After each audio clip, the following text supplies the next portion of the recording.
on aime bien parler de l'ordinaire et on sait que dans l'ordinaire, il y a de l'extraordinaire aussi.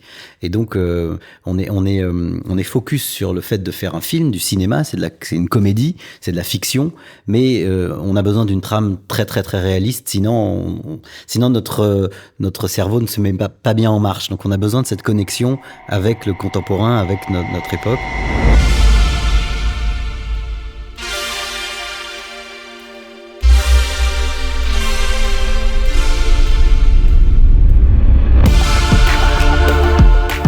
Des anti-héros surendettés qui ne savent pas de quoi sera fait leur lendemain.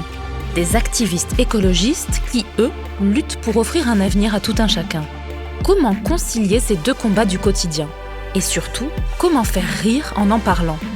C'est tout l'enjeu du film Une année difficile, la nouvelle comédie d'Olivier Nakache et Éric Toledano. Le pitch ?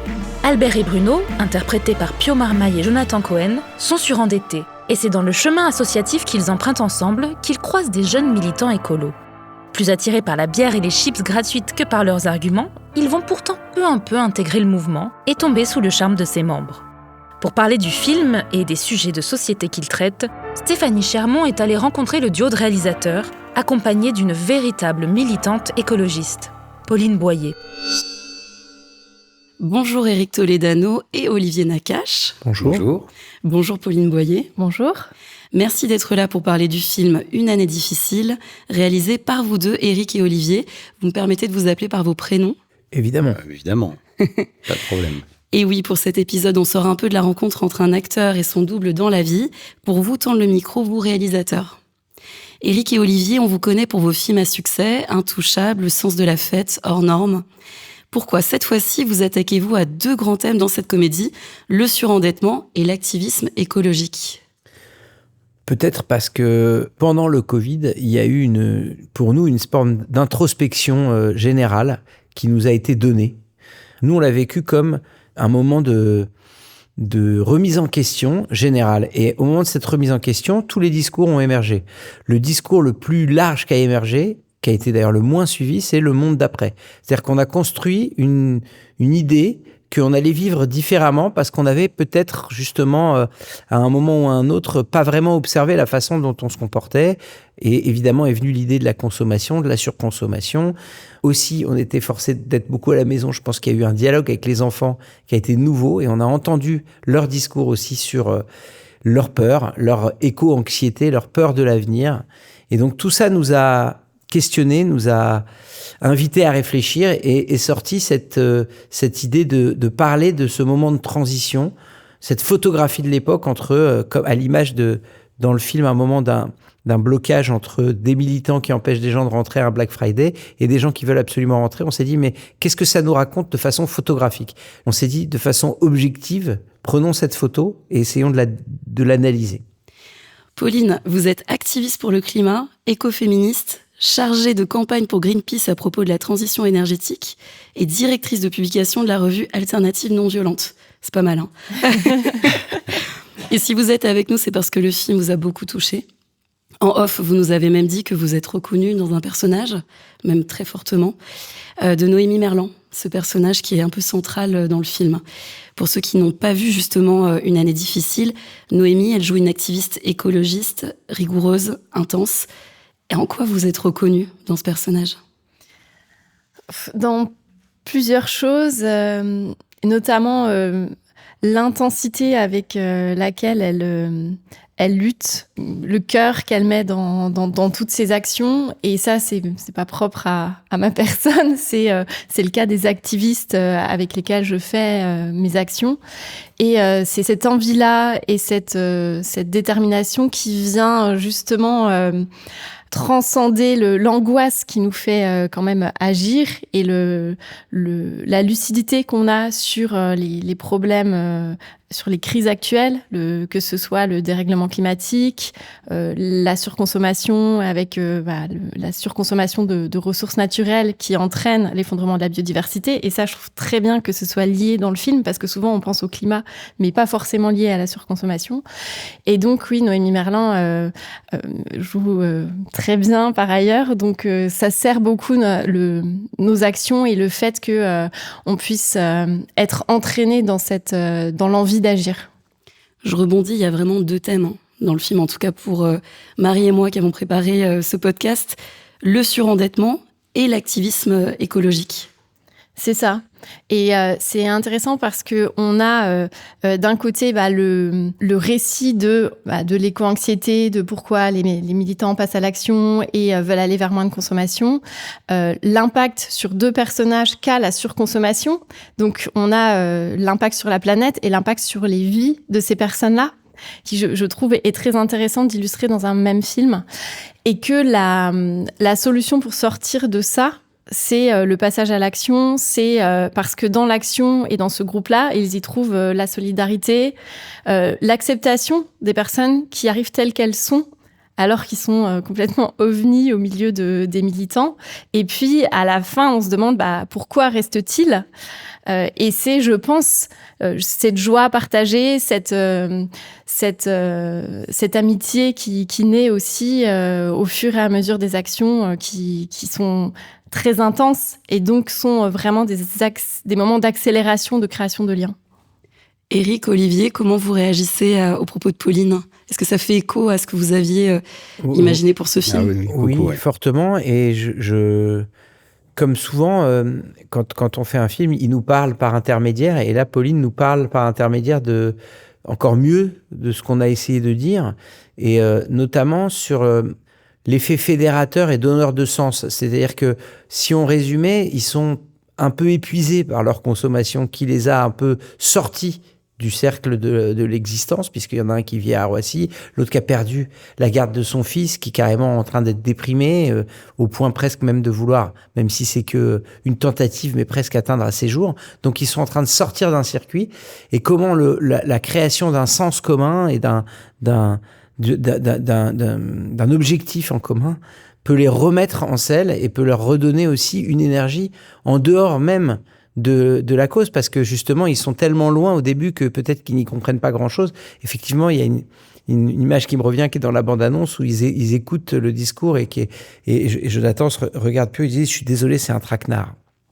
Il dit ça. Jonathan Cohen, Pio Marmaille, qui incarne un peu ce duo qui comprend les choses pendant le film, quoi. Voilà, c'est-à-dire que... Et puis, j'aime aussi l'idée, mais c'est ce qu'on défend depuis le début, que contrairement à certains, peut-être qui auraient voulu que nos personnages deviennent une caricature de faim, c'est-à-dire arrivent à habiter, je sais pas moi, dans la nature et à cultiver des légumes, ils n'ont bougé, mais ils ont bougé de façon ultra fine, ultra étroite, mais c'est ce mouvement-là qui s'est amorcé, et c'est ce mouvement-là que raconte le film. Pas un mouvement à l'américaine radical d'un bad guy qui est devenu un good guy. Si vous voulez boire des coups et parler justice sociale, on est à la ruche. J'y vais. Attends, tu veux pas boire un coup? Je t'invite. Puis la ruche, c'est très sympa, c'est gratuit en plus. Donc toi, tu m'invites, mais c'est gratuit? Ouais, c'est exactement ça. Certains prévoient 45 degrés en 2050. Je suis désolé, c'est un traquenard. Peut-être que vous êtes simplement venu boire une bière gratuite. Nous, on est vraiment venus pour parler justice sociale avec mon copain là. Excuse-moi, tu peux mettre 2 bières, s'il te plaît? C'est prix libre, tu choisis entre 0 et 5 euros. Je vais te donner 0. J'aimerais créer une équipe forte pour une série d'actions beaucoup plus musclées. Dans le film, on voit des scènes de manifestation, vous en parliez à l'instant, notamment la scène d'ouverture, où on voit justement les clients qui sont bloqués en plein Black Friday. Est-ce que ça se passe comme ça en vrai, Pauline ? Est-ce qu'il y a des scènes comme ça dans la vraie vie d'activistes, de personnes engagées qui bloquent les citoyens qui aussi ont un intérêt économique à aller pendant le Black Friday faire leurs achats ? Alors, on fait des actions contre le Black Friday régulièrement, mais elles sont pas dirigées contre les citoyens. On cible vraiment les multinationales, le gouvernement pour faire changer les règles. Et donc, cette scène, elle est intéressante parce que elle introduit le film, les personnages. Je pense que c'est quand même dangereux de s'opposer à cette foule-là dans la réalité, mais je pense qu'elle sert bien le film, en tout cas comme porte d'entrée. Comme point de départ, ouais. Mais effectivement, les actions que nous faisons ont parfois un impact sur des employés de banques, des employés de Total, parce qu'on a quand même fait beaucoup d'actions contre la licence de Total, la licence sociale de Total notamment. Mais l'objectif, c'est de dénoncer les responsables qui ont le pouvoir de faire changer les règles, de se comporter différemment, de changer leurs objectifs de politique entrepreneuriale et les décideurs et décideuses politiques. Et c'est ce qui est illustré dans beaucoup d'autres actions du film d'ailleurs. On peut en parler un petit peu, oui, les actions du film. Vous avez fait comment là pour les mettre en scène ? Parce que est-ce que nos deux réalisateurs sont allés sur place ? Comment vous avez fait ? Ben oui, en fait, il y a des envies de parler de sujets sociétaux et il y a des envies de cinéastes aussi. Et c'est vrai, quand on a commencé l'écriture du projet, on se documente beaucoup. Et il nous faut vraiment, on travaille avec une documentaliste. Et dans un des documentaires, d'ailleurs, on a découvert Pauline. Ah, c'est drôle ça. Lequel, du coup ? Bien sûr. C'était Génération... c'est Désobéissante de Adèle Flo et Alizé Chapini. Désobéissance, voilà. Et tu on peux a vu dire aussi où son c'est parcours. passé, etc. C'est un film qui a été en ligne sur Arte pendant assez longtemps ça, ouais. Et qui est encore disponible. Et donc c'est très touchant parce qu'il y a évidemment ce qu'elle fait, ses actions, puis sa vie aussi privée. Donc on a amassé comme ça tout un tas de documentation et à un moment donné, il faut aller sur le terrain. Et on a rencontré des gens donc de Extinction Rébellion parce que on s'est rendu compte assez vite que ce mouvement nous correspondait assez parce que déjà ils font de la mise en scène de leurs actions, c'est vraiment ils jouent, il y a toute une préparation, enfin il y a quelque chose de scénique en fait, et c'est aussi non violent. Donc on s'est retrouvés dans leur philosophie. On les a rencontrés ici à votre place. Ici, on leur a expliqué ce qu'on voulait faire et tout simplement, comme c'est horizontal, il n'y a pas de leader. Comme tu le disais tout à l'heure, tout le monde est le bienvenu. Et ben on a été à des réunions, on a été à des débats, on a été même à un accueil Novello qui était fait par une jeune fille qui a accompagné tout le tournage, qui s'appelle Zita, qui a aussi accompagné Noémie Merlan. Et après, on a fait des actions avec eux. Tout comme le début du film, où on ne savait pas ce qu'on allait faire, on était avec nos téléphones, on attendait, et on a fait des actions. Et ça a forcément nourri notre scénario de manière exponentielle. Il faut dire que c'est très propice à une histoire, à une narration cinématographique, le fait que n'importe qui puisse venir rejoindre le mouvement, parce que comme le disait Pauline, effectivement, on voit le côté ouvert des deux, on va dire, pieds nickelés qui arrivent dans l'association, à qui on offre à manger, à boire, et à qui on dit écoute, juste écoute, sans jugement, et même sans même donner son prénom, puisque finalement, il n'y a même pas besoin de dévoiler, ni si je m'appelle Jean-Baptiste, ou si j'ai une origine ethnique ou sociale, c'est vraiment une acceptation. Et cette acceptation, on l'a vécue. Et c'est comme ça qu'on a pu la raconter, puisque nous-mêmes, on est venus, et évidemment, personne ne nous a demandé rien du tout, puisque c'est un accueil ouvert à tous. Et on s'est dit, tiens, c'est effectivement possible de faire glisser des gens qui seraient venus dans une éducation budgétaire de surendettement dans le même local. Il y a tellement d'associations et des maisons associatives. Il y en a un qui s'appelle l'Ascenseur à Paris, dans laquelle, effectivement, dans le même endroit, vous pouvez avoir une salle qui a été donnée à une association d'activistes qui parle de climat, et à une autre où c'est des gens qui sont surendettés. Et finalement, cette maison représentait quelque chose pour nous. On se disait, mais il pourrait facilement se gourer de portes. C'est ça qu'on s'est dit au départ, avant de se dire que non, c'est encore plus opportuniste que ça, ils y vont juste pour manger et boire. C'est vrai que c'était... En tout cas, on ne pouvait pas faire autrement que d'aller sur le terrain pour bien le raconter. Et aussi d'impliquer... C'est ce que j'allais dire. Est-ce qu'il y a des militants qui sont dans le film ? Ouais, bien sûr. Je pense que Pauline en a reconnu pas mal. Oui, j'en ai reconnu quelques-uns. Ils sont même sur l'affiche, pour tout vous dire.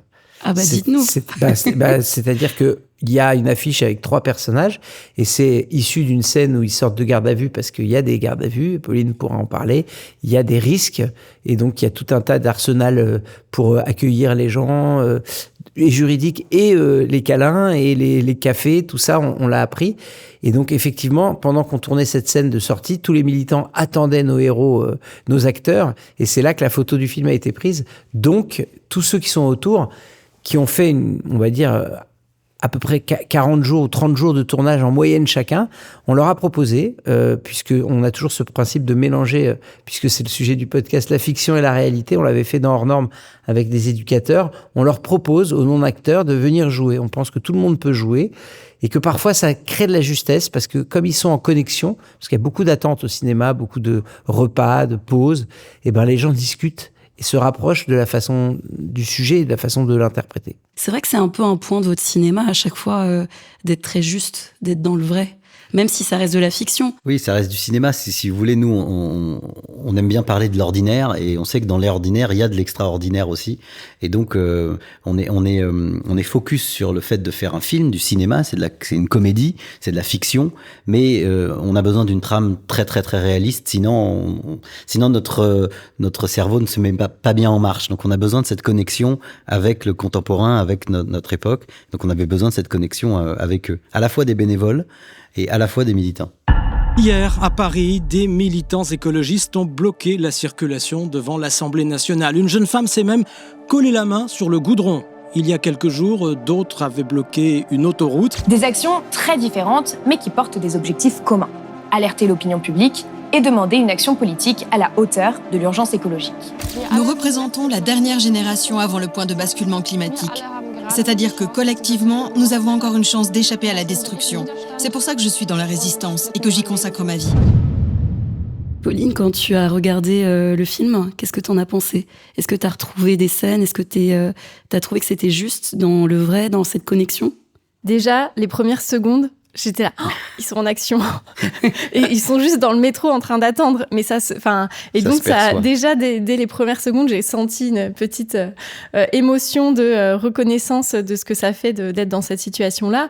Et il y a beaucoup de moments dans le film qui sont frappants. Les quiproquos, parce que au début, ils ne se comprennent pas entre Jonathan Cohen, Pio Marmaille et puis Noémie Merlan, donc dans les personnages qu'ils incarnent, ils se répondent à côté parce que Noémie Merlan, donc Cactus, est complètement dans déjà une conscientisation des problèmes qui est très abouti, et eux ne comprennent pas encore. Donc, ils sont, eux, focalisés sur leurs problèmes personnels dont ils n'arrivent pas à se sortir. Et elle est déjà dans dans un autre espace. Et donc, ces moments-là, mais nous, on les vit en tant que militants, militantes, au quotidien, sur des choses où, en fait, on jauge très vite où en est la personne à qui on parle. Et en fonction de ça, on peut pas tout dire parce qu'on ne se comprendrait pas. Et donc, c'est pour ça que c'est l'intérêt aussi de ce film, de montrer aussi ce décalage d'une manière assez drôle, mais qui illustre bien la réalité. Et donc, je pense que il y a beaucoup de moments comme ça, très réalistes. Une des scènes d'action, je sais pas si dans quelle mesure on peut raconter, mais vas-y. La scène de blocage de l'avion, mais c'est ça, quoi. Enfin, on aurait pu le faire comme ça.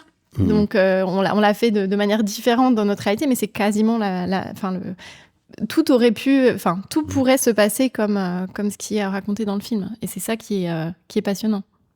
Nous, c'est en fait ce que dit, à chaque film qu'on fait, c'est pour ça qu'on fait des enquêtes, c'est pour entendre les gens qui sont sur le terrain, pour ne pas les trahir, et d'être, même si c'est un film de cinéma, mais d'être quand même attaché à une réalité, pour ne pas que quelqu'un comme Pauline nous dise « Non mais les gars, vous rêvez, on n'a jamais fait cette action, on fera jamais comme ça ». Alors oui, on scénarise, oui, ça passe après à la moulinette d'un scénario, mais on tient vraiment à ce que ce soit le plus proche de la réalité, comme on l'a fait dans Hors Normes ou comme on l'a fait dans d'autres films. Et puis au cinéma, ce qui est intéressant, c'est qu'on rentre dans la tête de tous les personnages. Et donc, peut-être que il peut y avoir des critiques non, mais là, c'est totalement irréaliste. Mais en fait, non. Et c'est ça qui est intéressant, de pouvoir rentrer dans la tête de personnes dont on ne comprend pas forcément les actions. Et là, vous avez choisi d'illustrer le moment où il y a l'action, donc un peu spectaculaire, de désobéissance civile, etc. Et derrière, il y a énormément de travail qui est fait, qu'on voit un peu dans les réunions, etc., parce que c'est toujours des stratégies qu'on met en place, et avec beaucoup de plaidoyer, de montée en compétences, de personnes qui n'y connaissent rien sur un sujet, puis elles se passionnent, et donc elles deviennent expertes dans des sujets. Et après, ce moment un peu d'apothéose là qui est illustré dans le film, eh bien c'est là où il y a une tension assez forte, et que le film restitue bien, quoi. Un des sujets principaux de ce film, Une année difficile, c'est la fracture entre ceux qui sont dans le besoin et l'engagement écologique. Comment on peut concilier les deux ? Est-ce que, quand on est occupé à se nourrir, à trouver un toit, est-ce qu'on peut vraiment se soucier du climat ? En fait, il y a différents exemples à ça. Et le mouvement climat a eu toujours à cœur, justement, de lier fin du monde et fin du mois. Quand il y a eu le mouvement des Gilets jaunes, il y a eu un rapprochement entre plein de groupes des Gilets jaunes et du mouvement climat, alors qu'à la base, c'est un peu contre-intuitif puisque c'était contre la taxe carbone. Et donc, on se dit, la taxe carbone, c'est bien parce qu'il faut réduire nos émissions de carbone. Mais le gouvernement avait fait une taxe carbone qui était complètement injuste et les ménages les plus précaires allaient payer beaucoup plus cher la facture. Et donc, on se bat pour une transition juste. Et toutes les revendications qu'on porte et qu'on voudrait mettre en place dans la société aujourd'hui, même s'il n'y avait pas de dérèglement climatique, on aurait besoin de les mettre en place pour créer une société qui est beaucoup plus juste, où les richesses sont réparties, où on préserve les ressources naturelles, etc. Donc, on fait ce lien-là dans les alternatives même qu'on propose et dans la vision le fil qu'on tire sur la vision de la société qu'on veut créer et des ingrédients qu'il faut aujourd'hui choisir. Et puis, il y a une association, par exemple, que j'aimerais bien citer au Pays Basque qui s'appelle ALDA et qui a travaillé énormément sur le logement, sur l'accès au logement au Pays Basque pour enlever un peu l'emprise permise par Airbnb, en fait, le détournement d'utilisation d'Airbnb avec des gens qui achètent des logements juste pour les louer et donc qui enlèvent tous ces logements du parc locatif disponible pour les habitants. Ils ont réussi à faire voter des lois pour justement limiter l'accès au Airbnb et refaire venir dans le parc locatif ces logements qui ont été rénovés pour être loués. Et donc là, on reloge des familles qui seraient potentiellement dans des passoires énergétiques, dans des nouveaux logements. Donc, on construit pas de logements ailleurs parce qu'on en a assez. Donc, on évite des émissions de gaz à effet de serre. On sort des gens de la précarité énergétique. Et donc, en fait, on lie là complètement justice climatique et justice sociale. Éric, Olivier, je vous vois écouter Pauline et grands yeux. Religieusement. Je découvre 2 réalisateurs, enquêteurs très... Vous laissez une grande place à tous ces sujets de société aussi, à toutes ces personnalités engagées comme Pauline. Ce qui nous fascine, c'est les mouvements dans la société.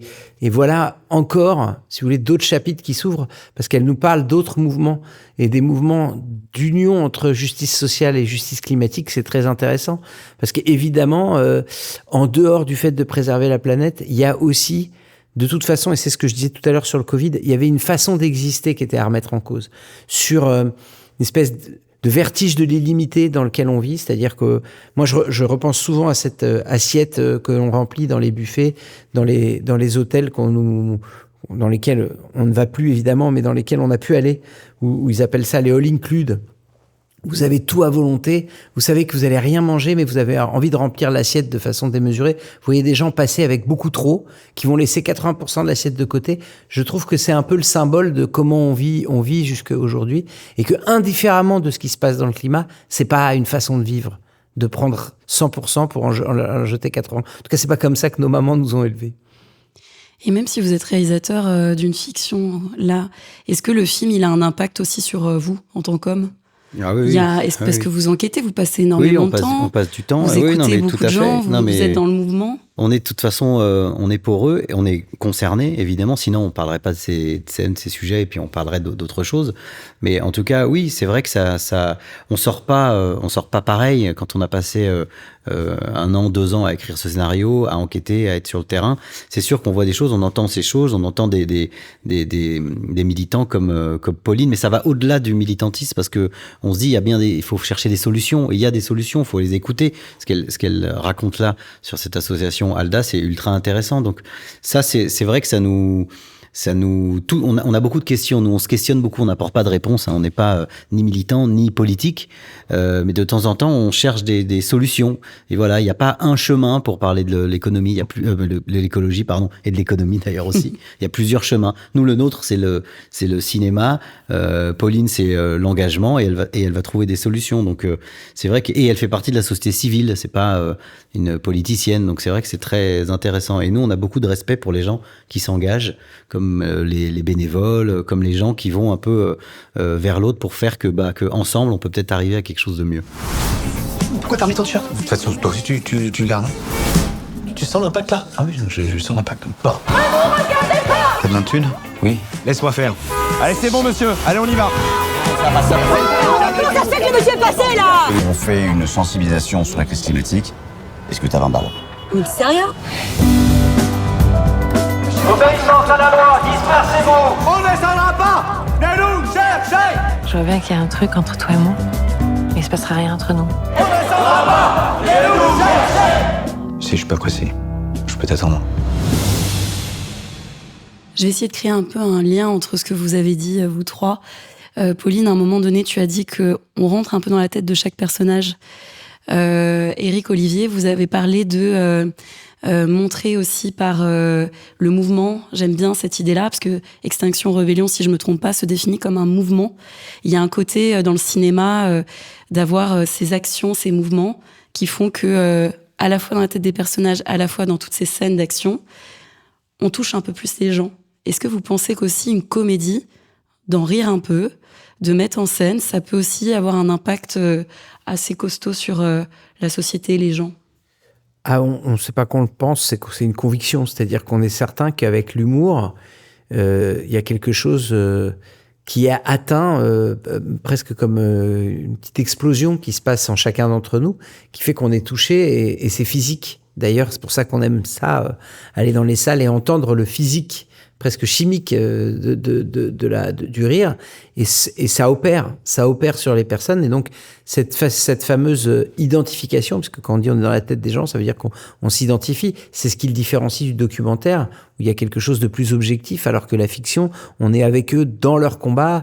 Et donc forcément, grâce à l'humour, on apporte une certaine distance, on dédramatise un tout petit peu, on envoie des signaux de recul commun, comme tacite entre le spectateur et nous, mais en réalité, pour moi, ça s'appelle passer par une autre porte. Et c'est un autre canal qui fait que, évidemment,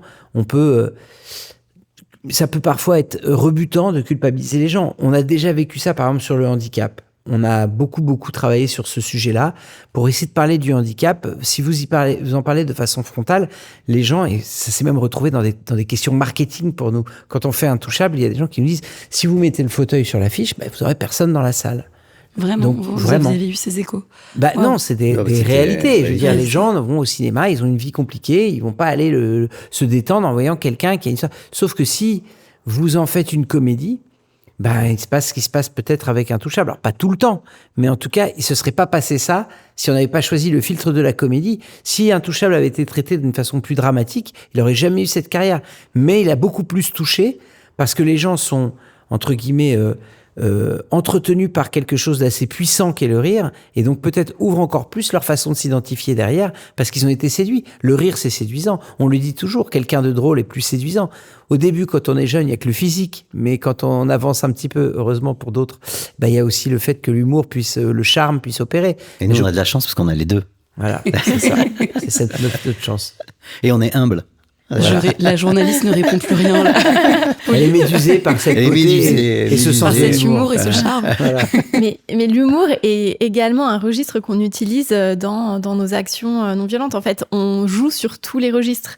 Quand on pense qu'il faut avoir un moment plus grave, on est plus... on a fait des actions pour dénoncer le traitement des personnes migrantes. Là, on était dans un registre grave. Il y a des fois, on fait des actions. Une fois, on allait 3 fois devant EDF... et en fait, le troisième jour, en fait, juste pour pas lâcher on leur demandait, le troisième jour, on arrive juste avec une banderole, coucou. et en fait, c'est un moyen de faire monter la pression, mais on est dans un registre assez drôle et c'est nécessaire pour toucher.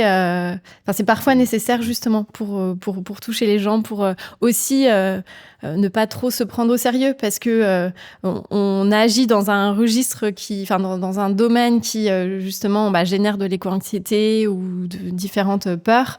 Et c'est aussi comment on arrive à apaiser ces peurs et à en faire un moteur et à ouvrir, parce que nous aussi en fait notre objectif c'est de toucher les gens, et les actions de désobéissance civile elles sont faites pour ça, parce qu'il y a un côté un peu scandaleux, on enfreint une loi pour dénoncer son injustice, pour dénoncer quelque chose qui nous paraît complètement inacceptable et faire évoluer les lois. Et ça, pour toucher les mentalités, toucher les consciences, on réfléchit à quel va être le registre de notre action et quel va être le meilleur moyen de faire passer nos messages. Mais alors, Pauline, est-ce qu'on rigole de surnoms qui sont donnés dans le film ? Quinoa, cactus, poussin ? J'en oublie sans doute. On peut rigoler de ça, mais c'est une réalité dans le mouvement d'extinction rébellion. C'est ça, alors, c'est vrai qu'au début, quinoa, ça peut paraître un peu cliché, mais on aime mieux en partir du cliché que d'y arriver. Donc c'est vrai que... Et puis, encore une fois, c'est une comédie. Alors, on a entendu des surnoms marrants, rigolos. Bien plus que ça. Bien plus que ça. Comme quoi, dites-nous. Ah bah on en a eu, il y en a des pas mal. On a eu des noms de Bibi Phoque, j'ai entendu. Ok. Bibi Phoque. J'ai entendu Bibi Phoque. Non, il y en a d'autres, il y en a des marrants. C'est sûr qu'il y en a des rigolos. Et ça, on l'a pas inventé, quoi. C'est quand on est arrivé. C'est sûr que ça nous nourrit, ça nous inspire. Mais ça nous a même détendu, parce que je trouve que il y avait un petit côté comme ça, on se maquille un peu devant les autres, mais on se maquille intelligemment, parce chacun avait un symbole derrière. On a demandé aux gens pourquoi tel surnom, etc. Mais pour terminer sur le rire, on s'est beaucoup basé, on l'a souvent dit ailleurs, mais il faut aussi le dire ici, sur la comédie italienne. Et la comédie italienne, elle avait pour vocation, dans les années 60-70, de déminer une société pendant les années de plomb qui était en crise totale et d'aborder des sujets ultra complexes avec légèreté en mettant de l'absurde. Et en cela, ils étaient héritiers de la Commedia dell'arte et en cela, ils étaient héritiers de Molière qui ridiculisait les radins, les misanthropes et dans toutes ces... Il y a toujours un miroir tendu pour rire non pas des autres mais rire de soi. Et ce rire de soi, il est nécessaire. À partir du moment où on ne rit pas de soi, je pense que c'est le rire qu'on préfère. C'est le rire qui a le plus de recul. On est en train de fabriquer des générations de surconsommateurs compulsifs. J'aimerais pousser un cri d'alarme. Tu sais ce que je leur ai offert à mes neveux au Noël dernier ? Je leur ai dit, mes chéris, cette année, je vous offre toute mon estime et tous mes encouragements. C'est fort. Hein. Ça va être tellement génial de passer un Noël avec toi. Et c'est pas cher. Et c'est pas cher. Je vais terminer cet épisode avec quelque chose d'assez qui, moi, m'a marqué pendant la vision du film. C'est vraiment le tout début. Votre film, il commence avec une sélection d'archives de différents présidents de la République française, décrivant les uns après les autres une année achevée comme une année difficile. C'est d'ailleurs le titre du film. Il vient spontanément, ce titre, c'est-à-dire ces archives. Est-ce que on peut faire un lien avec l'actualité ? Est-ce que c'est encore une année difficile ? Qu'est-ce que vous en pensez ? Ce qu'on pense, c'est que ce que ça raconte, c'est une forme d'insatisfaction chronique qui est liée sûrement à la consommation. Puisque si, pendant les 30 Glorieuses, Pompidou et plus tard Giscard, qui est un moment aussi de plein emploi, et puis l'arrivée de la crise, si en fait le discours est toujours que l'année à venir ou l'année passée est difficile, c'est qu'on cultive une forme d'insatisfaction qui est sûrement liée à la consommation, puisque la consommation, c'est un moment, un des discours de Cactus dans le film qui dit « ça nous rend heureux 1 minute ou 2 et puis on passe à autre chose ». Finalement, si dans des pays aussi riches que la France, l'année est difficile, que dire des pays qui étaient, eux, vraiment dans des années beaucoup plus complexes ? Donc c'est peut-être que ce modèle de croissance qui nous a finalement habité depuis tant d'années est pas... Alors je suis pas en train de défendre un point de vue politique, mais en train d'être à l'écoute de tout ce qui se raconte. Moi, je sais qu'on a beaucoup lu Hartmut Rosa sur la préparation de ce film, sur la théorie de l'accélération, qui, je sais, sert de base à ceux qui défendent la décroissance, mais en tout cas, ce principe de toujours être en augmentation pour être en équilibre à quelque chose de complexe, et puis alors, au regard de la crise climatique, à quelque chose de plus que complexe, de dramatique. Pauline, je te voyais acquiescer. Les propos de Cactus, les mots de Cactus dans le film. Ah oui, complètement. Déjà, je suis totalement d'accord avec ce qu'Éric vient de dire. Et en fait, on sait que là, les scientifiques nous dessinent un avenir qui est assez sombre, duquel on est encore un peu protégé par rapport aux personnes là qui aujourd'hui expérimentent déjà de manière tragique les impacts du dérèglement climatique. Et le film ouvre aussi cet angle de vue de quel moment présent on construit dans la lutte, en luttant contre ce système, parce qu'on est encore minoritaire à lutter contre un système capitaliste qui est basé sur une croissance infinie, qui est complètement insoutenable sur une planète finie. Et donc c'est aussi, et je trouve qu'on le sent dans le film, cette nécessité de trouver une manière de vivre dans le moment présent, en ne participant pas à ce système et en essayant de tirer la corde de l'autre côté. Et en tout cas, depuis que moi je me suis vraiment engagée en tant que militante, je pense que je vis beaucoup plus ce moment présent et ça rend l'absurdité du monde beaucoup plus soutenable parce qu'on se dit, voilà, à mon échelle, je fais ce que je peux et en tout cas, j'essaye de ne pas aggraver la situation. Et c'est vraiment en lien, je pense, avec la quête de sens de pourquoi on est là, qu'est-ce qu'on fait et qu'est-ce qu'on peut faire pour laisser aux générations futures une planète habitable et un monde beaucoup plus soutenable. On va peut-être conclure là-dessus. C'est que, est-ce que, en tant que réalisateur, est-ce qu'un film aussi peut arriver à cette satisfaction du moment présent et de laisser quelque chose pour... Oui, parce que ce que j'entends, c'est que ça peut paraître dérisoire, et c'est toujours l'argument qu'on peut dire, mais qu'est-ce que ça va changer ? Et en même temps, justement, c'est peut-être absurde de penser que c'est dérisoire et qu'il faut justement, parfois, dans l'absurdité du monde, penser à ce moment présent, ce fameux moment présent, qui est un cadeau, le présent. En français, d'ailleurs, on le dit pareil, présent, c'est un cadeau. Et donc, de le célébrer et de le comprendre un peu mieux, et d'être déjà en cohérence avec certaines valeurs et certains choix philosophiques de vie, c'est déjà pas si mal au regard effectivement de l'année difficile qu'on traverse à tous les points de vue. Je vous remercie tous les trois. Merci à toi. Merci à vous.